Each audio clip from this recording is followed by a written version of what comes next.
ओम श्री गणेशाय नमः। नमस्कार दोस्तों, मैं नागेंद्र शर्मा आपके अपने चैनल एस्ट्रो स्काई पर आपका स्वागत करता हूं। आज हम बात करेंगे ज्योतिष के एक महत्वपूर्ण विषय के बारे में, जिसका नाम है योगिनी दशा। विषांतरी दशाएं महत्वपूर्ण दशाएं होती है, उसके साथ ही योगिनी दशाओं का भी कुंडली विश्लेषण में महत्वपूर्ण प्रभाव होता है। योगिनी दशाओं से हम सटीक अनुमान लगा सकते हैं कि कब हमारे जीवन में क्या होने वाला है। जैसे कुंडली के जो 12 भाव हैं, उन 12 भावों में हमें उनके फल जानने के लिए हम उत्सुक रहते हैं कि हमारे 5वें भाव में या 6ठे भाव में या 8वें अष्टम भाव में किस भाव से संबंधित फल हमें कब मिलेगा। जैसे अभी 2022 चल रहा है, 2022 में हम किन किन चीज़ों हमारे साथ कौन कौन सी चीज़ें घटित होगी, कौन कौन सी घटनाएं हमारे साथ घटेगी 2022-23। तो ये योगिनी दशाओं के माध्यम से हम बहुत ही सरलता से अनुमान लगा सकते हैं कि किस वर्ष में किस भाव से संबंधित हमें फल मिलेगा। योगिनी दशा हमें यह स्पष्ट कर देती है। विषांतरी दशा का समय काफ़ी बड़ा होता है।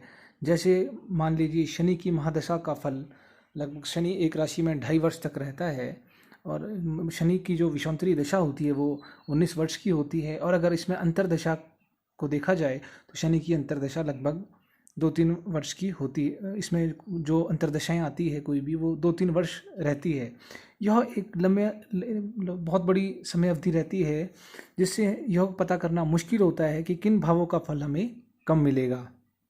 जबकि योगिनी दशा छोटी दशा होती है, इसमें हम साल दर साल 6 महीने, 8 महीने, 12 महीने का फल देख सकते हैं। इन महीनों में हमें कुंडली के इन भावों का फल हमें कब मिलेगा, किस महीने हमारी संतान होगी, या किस महीने हमारा विवाह होगा या जॉब लगेगी।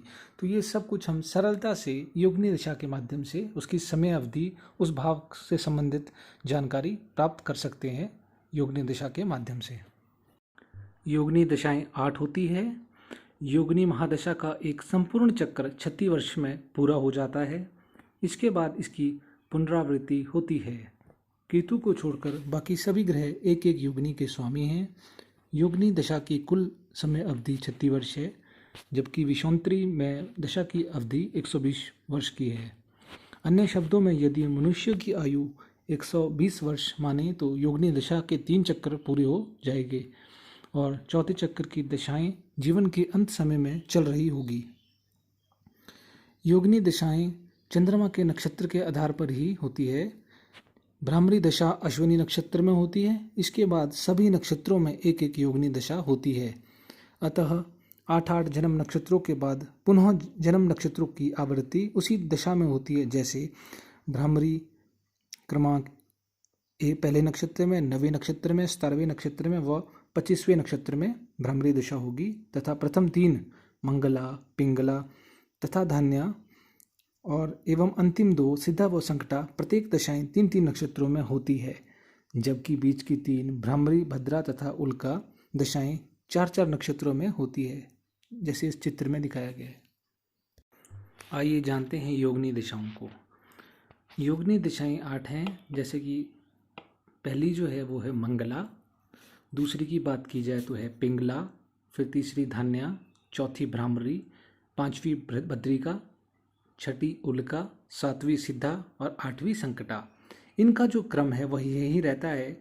और मंगला के स्वामी चंद्रदेव हैं, पिंगला के स्वामी सूर्यदेव हैं, धान्या के स्वामी गुरुदेव और भ्रामरी के मंगलदेव, भद्रिका के बुधदेव और उल्का के शनिदेव और सिद्धा के शुक्रदेव और संकटा के राहुदेव। इनका क्रम यही रहता है। मंगला 1 वर्ष तक रहती है, पिंगला 2 वर्ष तक, जैसे इनका क्रम है ये इतने उतने वर्ष तक की रहती है। धान्या 3 वर्ष, भ्रामरी 4 वर्ष, भद्रिका 5 वर्ष, उल्का 6 वर्ष, सिद्धा 7 वर्ष और संकटा 8 वर्ष। इनका क्रम यही रहता है। इनमें जो विषम क्रम वाली योगिनी दशाएं हैं ये शुभ फल देने वाली होती है। ऐसा नहीं है कि किसी को संकटा चल रही हो और उसके ऊपर संकट ही संकट आएगा। हमें संकटा के स्वामी की स्थिति दिखनी होती है कुंडली में। तो अगर संकटा के जो स्वामी हैं वो शुभ स्थिति में होंगे, तो शुभ भाव में होंगे, तो वो अच्छा रिजल्ट देंगे। जो सम संख्या वाली दशाएं हैं ये जातक को उल्टाने, लटकाने व भटकाने का काम करती है। मंगला के स्वामी चंद्रदेव, पिंगला के सूर्यदेव, धन्या के गुरुदेव, भ्रामरी के मंगलदेव, भद्रिका के बुधदेव, उल्का के शनिदेव, सिद्धा के शुक्रदेव व संकटा के राहुदेव हैं। मंगला का स्वामी चंद्र है, नैसर्गिक रूप से शुभ है। धन्या के स्वामी गुरुदेव हैं, नैसर्गिक रूप से शुभ है। भद्रिका के स्वामी बुधदेव है, नैसर्गिक रूप से शुभ है। सिद्धा के स्वामी शुक्रदेव है, नैसर्गिक रूप से शुभ है।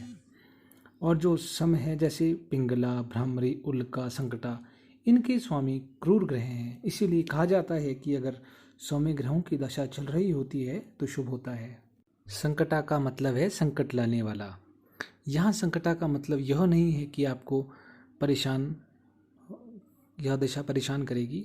आपको राहु की प्लेसमेंट कुंडली में कैसी है उसके अनुसार आपको फल मिलेगा।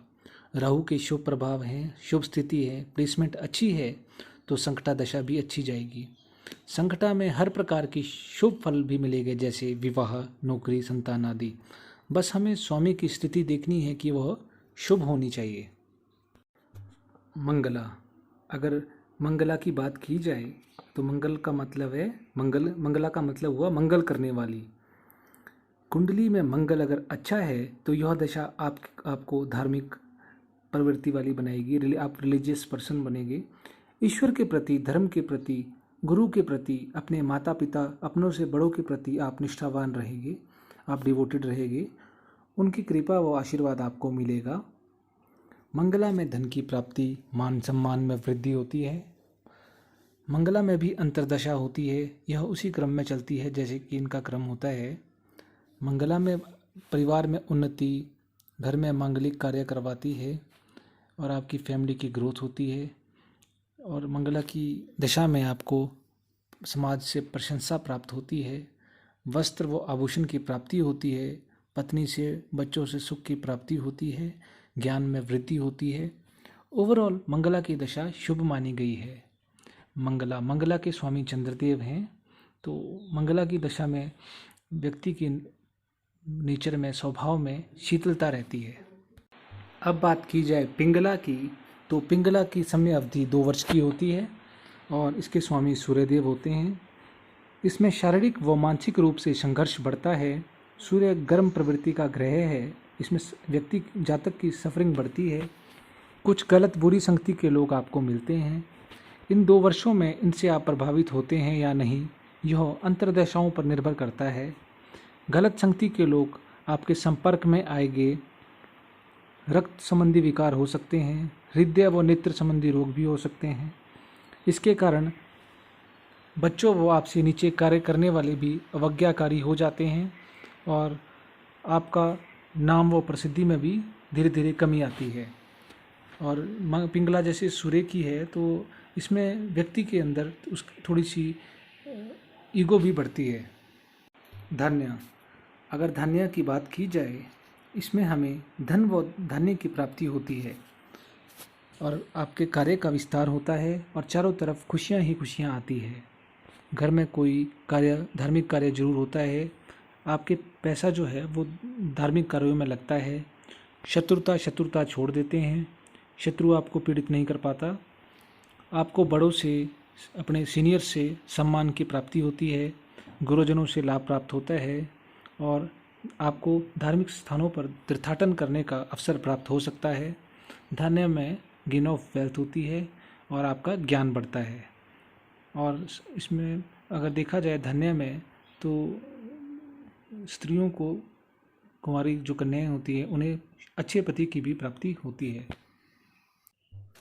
ब्राह्मणी की अगर बात की जाए तो भ्रामरी का मतलब है भ्रमण कराने वाला।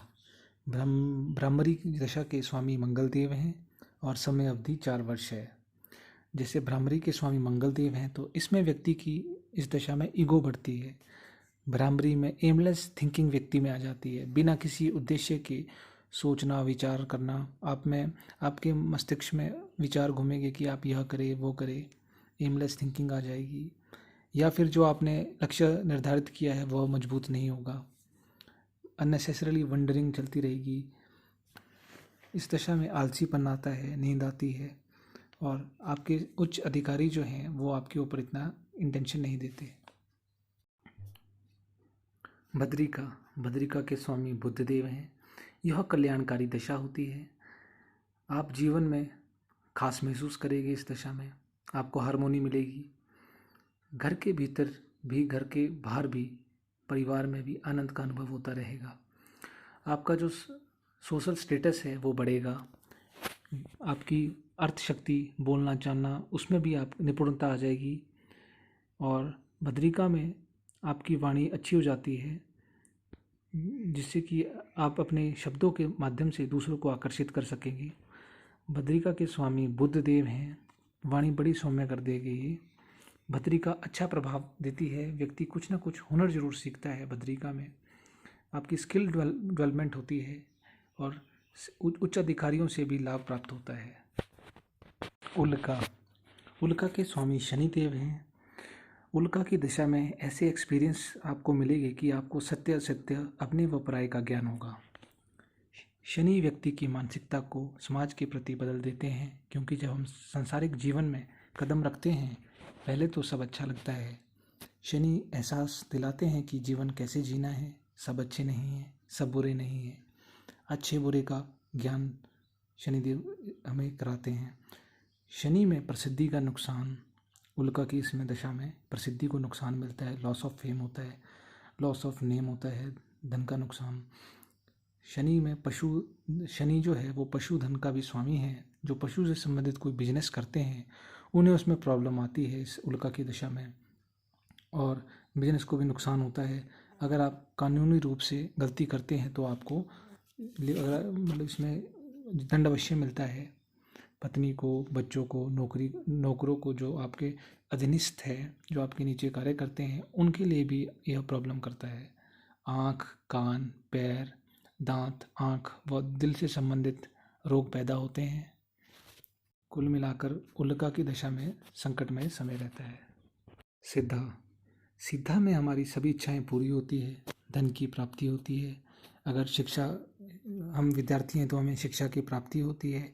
अगर हम जॉब चाहते हैं तो हमें जॉब मिलती है। सुख संपन्नता की कोशिश करते हैं तो हमें सुख समृद्धि मिलती है। और ऊपर से हमें मतलब जो हमारे से उच्च अधिकारी होते हैं उनसे भी हमें सम्मान प्राप्त होता है। बिजनेस, हमारा व्यापार बढ़ता है। विवाह के लिए अगर हम प्रयास कर रहे हैं तो विवाह हो जाता है। धन्य की दशा में स्त्री का और सिद्धा की दशा में पुरुषों का विवाह होता है। स्त्री से लाभ होता है। धन में, घर में विवाह संबंधित कार्य हो सकते हैं। हमें मित्रों से लाभ प्राप्त होता है।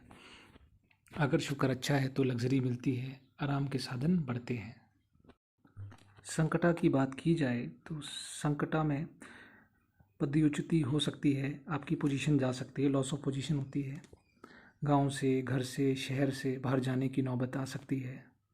इसमें कुछ ऐसी इच्छाएं पैदा होती है कि बेवजह ही उन्हीं इच्छाओं की वजह से आपके ऊपर संकट आ जाता है। परिवार से, पत्नी से, मित्रों से सेपरेशन होती है। यह कुछ समय या हमेशा के लिए भी होती है। धन धान्य की कमी हो जाती है। बॉडी में वीकनेस आती है। और एक अनजाना सा भय आपको हर समय परेशान करता रहता है। कहीं नौकरी ना चले जाए या कहीं किसी से झगड़ा ना हो जाए। कुल मिलाकर अगर राहु की स्थिति कुंडली में प्लेसमेंट अच्छी नहीं है तो आप इनसे संबंधित परेशान रहेंगे।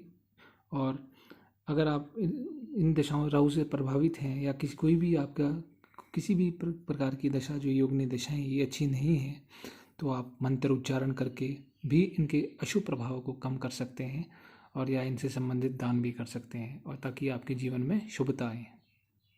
दोस्तों, ये थी योगिनी दशाओं की महत्वपूर्ण जानकारी, क्योंकि कुंडली विश्लेषण में योगिनी दशाओं को देखना भी ज़रूरी होता है। अगर आप घटनाओं की समय अवधि का या घटनाओं का सटीक आकलन करना चाहते हैं तो योगिनी दशाएं देखना ज़रूरी होता है। अगर आपको यह वीडियो अच्छी लगी हो तो आप मेरे वीडियो को लाइक कीजिए व मेरे चैनल एस्ट्रो स्काई को सब्सक्राइब कीजिए। धन्यवाद।